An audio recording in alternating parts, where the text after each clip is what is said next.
Mtazamaji na mwana michezo mwenzangu kutokea hapo hoteli ya King Jada ambapo umefanyika hafla fupi ya ugawaji wa tuzo kwa timu ya Young Princess ambayo walikuwa wanatoa hapa tuzo, na mbele yako nipo na walembo wachezaji wa Young Princess bwana, kama unavyoona.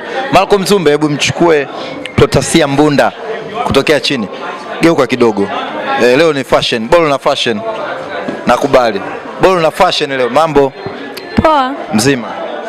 Umependeza sana. Asante. Nakupendaga sana. Mimi pia. Mimi pia. Ushawahi kuniona au unanifuatilia? Nishakuona sana. Ushakuona sana. Napenda kazi zangu. Kama ninavyokufuatilia uwanjani. Napenda kazi zako chumvi. Hatari. Niambie bwana, mimi nataka uniambie jambo hili leo, klabu yako imefanya hafla ya kugawa tuzo. Hujafanikiwa kupata tuzo, lakini unajisikiaje kwa kuweza kuona viongozi wametambua mchango wenu na wameweza kufanya kitu kama hicho? Kiukweli siwezi kujisikia vibaya kwa sababu hata kama nimekosa, lakini kuna wenzangu ambao wamepata pia kwa kitu ambacho wamekifanya kinanifanya mimi msimu ujao ili niweze kutia juhudi zaidi ili na mimi niwe kati ya hao ambao watakaowania tuzo. Unajisikiaje kuweza kuona umeingia nadhani Young Princess msimu kama sijakosea, lakini umeweza kutoa mchango wako na timu kushika nafasi ya 3 kwa sababu ilikuwa iko chini, na mmeweza kuachieve baadhi ya vitu, kwa maana kutoa kikombe kule cha Arusha cha Mama Samia Cup.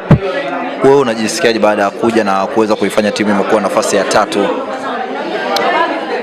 Mimi binafsi najisikia vizuri kwa sababu Young Princess hii ya sasa tofauti na ile ambayo labda nilikuwa kwenye vilabu vingine, na pia nilivyokuja na naweza nikasema ndo Mwenyezi Mungu alivyopanga kwamba sehemu ya mafanikio ya timu na mimi nikiwepo, kwamba ni miongoni mwa wale ambao wametoa mchango wao kwenye kuifikisha timu hapa sehemu ambayo ipo.